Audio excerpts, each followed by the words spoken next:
Red রোডে তিনি নামাজ পড়েন, দোয়া আদায় করেন, ইনশাআল্লাহ সুবহানাল্লাহ বলেন। এই রাজ্যের মুসলমানদেরকে তিনি দুধেল গাই বানিয়েছেন। আমরা মনে করি সংবিধান রক্ষা করার ক্ষেত্রে আমরা আজকে রাস্তায় নেমে আমরা ওয়াকফ বোর্ডের কাছে কৈফিয়ত চাইছি যে এত তাড়াহুড়ো কিসের।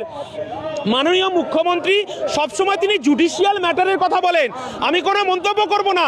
তারপরও এই রাজ্যের মুখ্যমন্ত্রী যখন বিজেপিকে রক্ষার নাম করে সংখ্যালঘুদের ত্রাতা হিসেবে কাজ করেন, কিন্তু আমরা কি দেখলাম এই রাজ্যের মুখ্যমন্ত্রী রাজারহাটের মতো জায়গা, রাজারহাটে যখন শিল্পনগরী আমরা স্বপ্ননগরী বলে থাকি, রাজারহাটে ওয়াকফ সম্পত্তি অর্থাৎ রাজারহাটে সংখ্যালঘু মুসলমানদের দেওয়া সম্পত্তি হিটকোর মাধ্যমে বিক্রি করে দিল।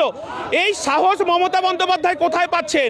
কারণ আমরা জানি এই রাজ্যে আরএসএস যেমন তৃণমূলের নেতা শুভেন্দু অধিকারীকে মার্কেটে ছেড়ে রেখে দিয়েছেন, ঠিক তেমনি এই বাইনারি পলিটিক্সের মধ্য দিয়ে সংখ্যালঘু মানুষের তার গণতান্ত্রিক অধিকার কেড়ে নেওয়ার যে পরিকল্পনা, কেড়ে নেওয়ার যে ষড়যন্ত্র, সেই ষড়যন্ত্রের বিরুদ্ধে আমরা ধর্মনিরপেক্ষতা বজায় রাখার স্বার্থে, সংবিধানকে রক্ষা করার স্বার্থে আজকে আমরা জাতি ধর্ম নির্বিশেষে আমরা রাস্তায় আছি। কারণ যে কোনো মূল্যে আমাদের সংবিধানকে রক্ষা করতেই হবে।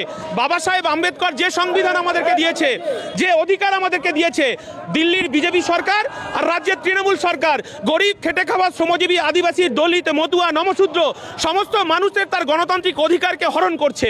আমরা তারই প্রতিবাদে আজকে ওয়াকফ বোর্ডকে বলে দিতে চাই যে সংবিধান আমাদেরকে যে অধিকার দিয়েছে, এতদিন ওয়াকফ বোর্ড যে দায়িত্ব পালন করে এসেছে, তারপরে উমিদ পোর্টালে এত তাড়াহুড়ো করে মুসলমানদের তাদের সম্পত্তি, তাদের বাপ জ্যাঠা কাকা, তাদের পৈতৃক সম্পত্তি, তারা আল্লাহর নামে যে সম্পত্তি দান করেছে, এত তাড়াতাড়ি কেন এসআইআর এর আবর্তে মানে চৌর্যবৃত্তি করা হচ্ছে?